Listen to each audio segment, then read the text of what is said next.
Good morning, viewers. Good morning. Voices of Change, inspiring teens to lead the fight against cancer in Nigeria. Together we fight, together we win. Let's go. So, welcome to our Kakaki Cancer Awareness. This program is brought to you in partnership with Cormode Cancer Foundation, where we spotlight the people, stories, and actions shaping the future of cancer prevention and care in our nation. So I am Dr. Denise Ejoh, the host and CEO of Cormode Cancer Foundation. So today's episode focuses on growing a vital and force in cancer advocacy movements amongst teenagers. Young Nigerians are not just the leaders of tomorrow, they are the voices of change right now. So today we ask, how can we inspire, equip, and elevate them to lead the fight against cancer?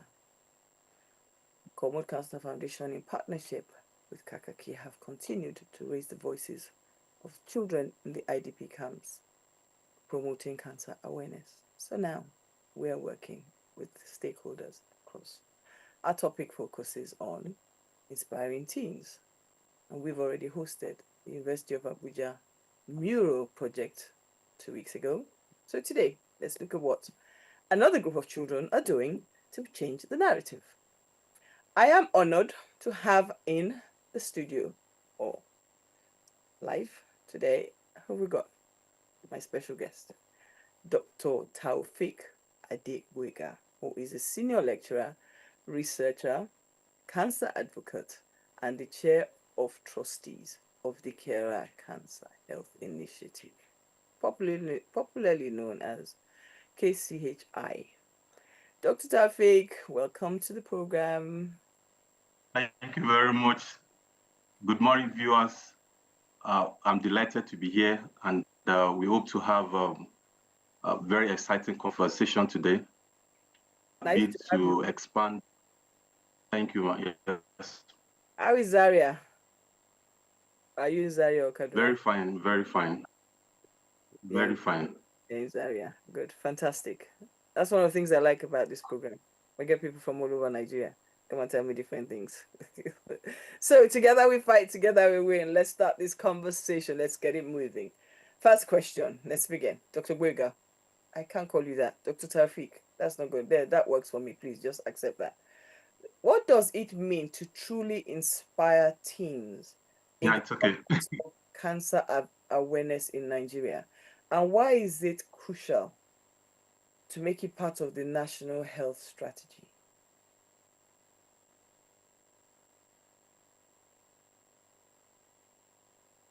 Very nice.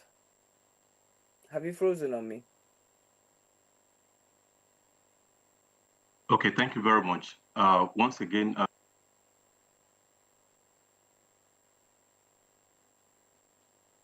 yes.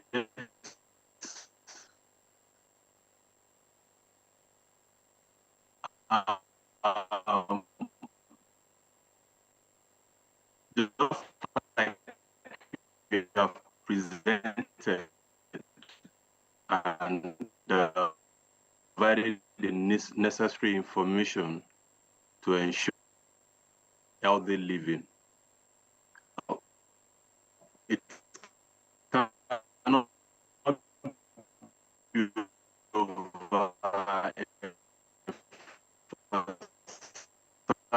Dr. Taufik, your network is very bad. Can I do something? Can you switch off your camera and let's try and see if we can. Yeah, I thought it.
me just check something. Or let me Okay. just, let's go. Let's go. I think we're good to go. Okay, I'm going to re-ask you the question.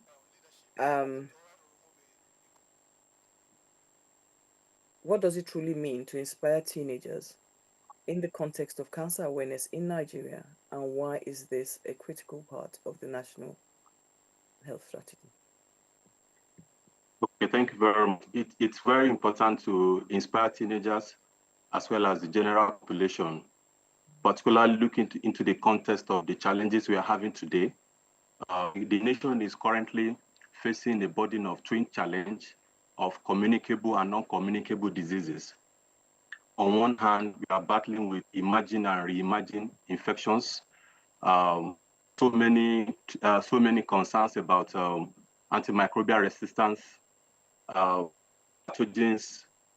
So it cannot be overemphasized that the population, particularly the youth and the teenagers, need to be well educated and informed.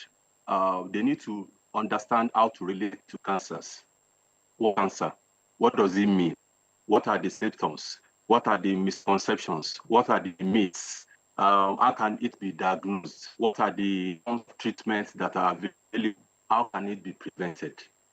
The renewed agenda of the federal government of Nigeria actually emphasizes the need that welfare is key, and a healthy nation is a wealthy nation.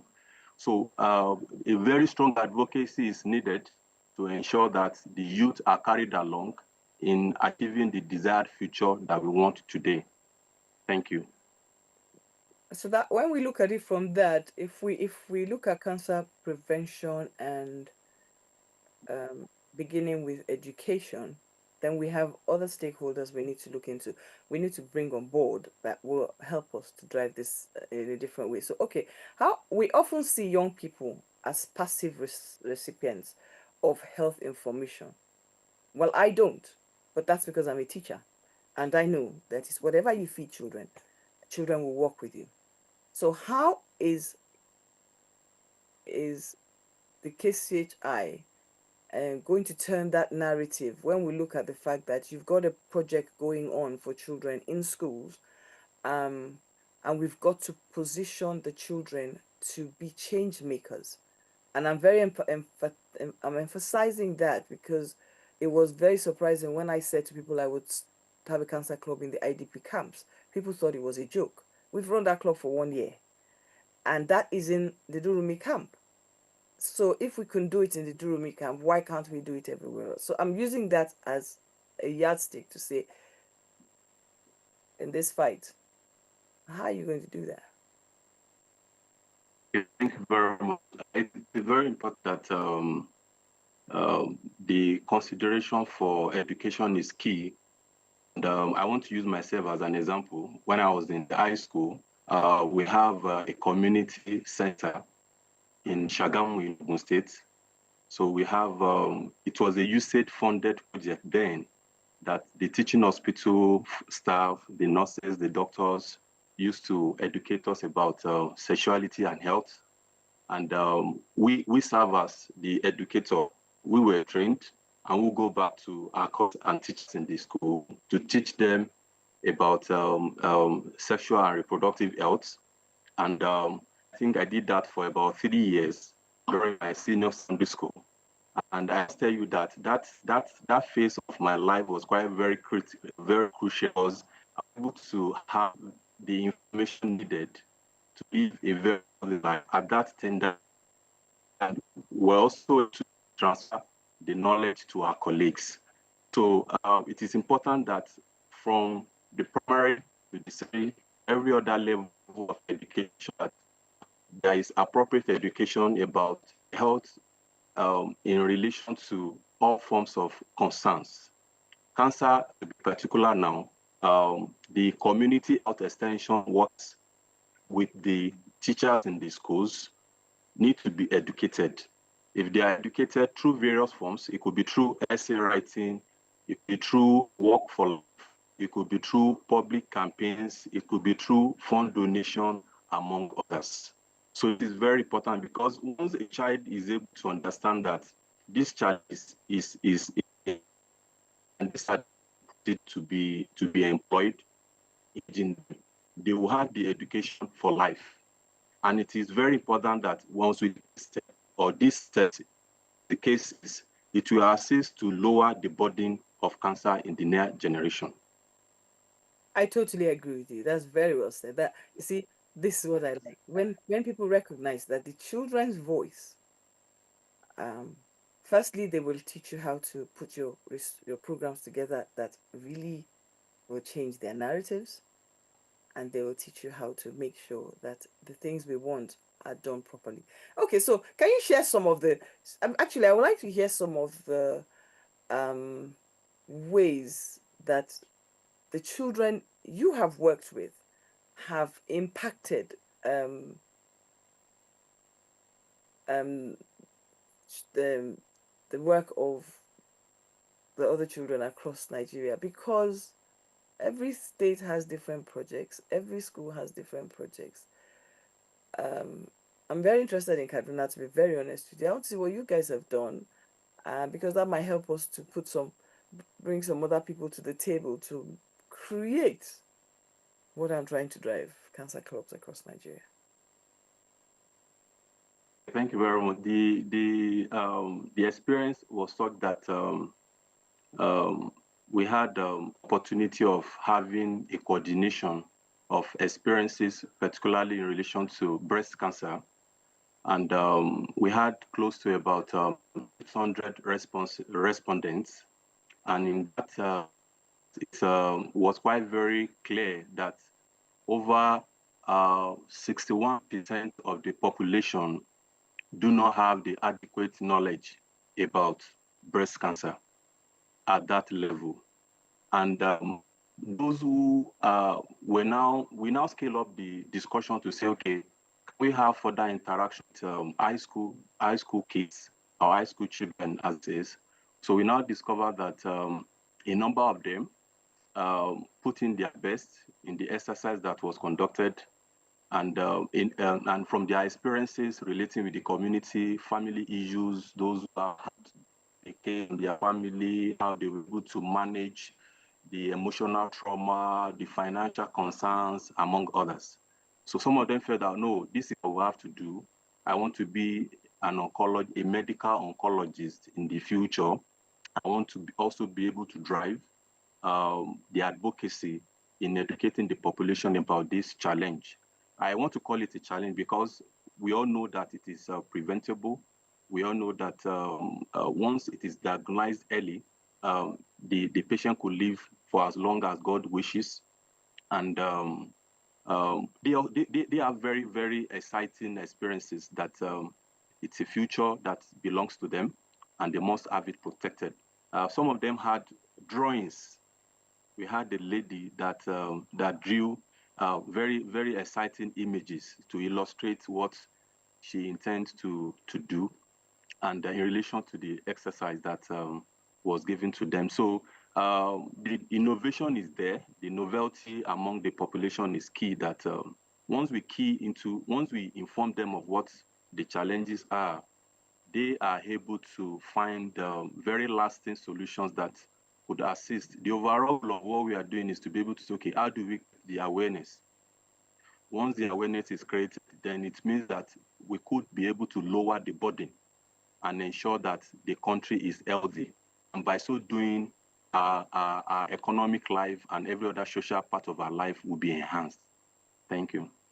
Yeah, I actually find that is actually the most, in my view, the most ideal way of engaging, in the sense that when you get children to honestly tell you how they are feeling, they're going to do very well. I hope that the children that win this scholarship, this competitions, um, we're able to find funding for them to go on to university if they choose to be and become oncologists in the near future. Because honestly, Mm. no point pushing them forward if we don't have a plan for them. And that's something that we need to put forward into the global, into the national cancer space. And let's see who's going to sponsor your children for that. It's only the programs like this you will find somebody that will say yes. Anyway, let me ask you my last question, and then we're going to go Okay. and look, and you're going to tell me about the program that is coming up, because I need my children to enter this competition. So let's go. What type of cancers are most relevant among young people? Bearing in mind, we know that Childhood Cancer Awareness Month comes up in 2 months, or September. So, what is it that is most common that directly affects family? Okay, Can we thank go you to the, very much. hold on, let me just end this. Breast, I want you to, I breast. actually want you, hold on, sorry. I want you to finish this thing. Can you tell me about this program that is ending? This program that finishes your competition. Can you end with the program? Okay, okay, thank you very much.